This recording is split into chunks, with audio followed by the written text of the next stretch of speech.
За краток временски период, општина Македонска Каменица ќе започне со реализација на уште еден значаен проект за потребите на граѓаните. Имено ќе се реконструира зградата на старото кино со проширување во дом на култура.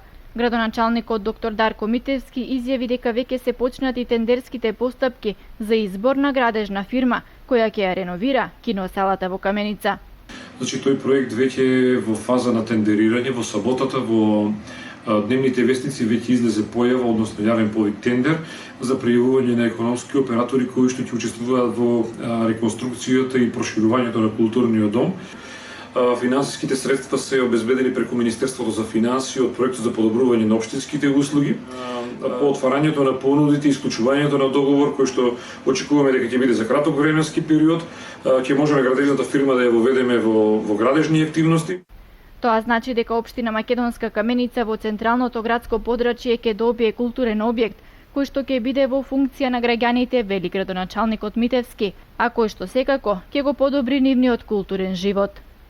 Македонска Каменица домот на културата ќе го гради со средства од Светска банка, а во изминатиот период општината доби нов покриен градски пазар, плоштад, капела, но и многу асфалтирани улици во градот и руралните средини.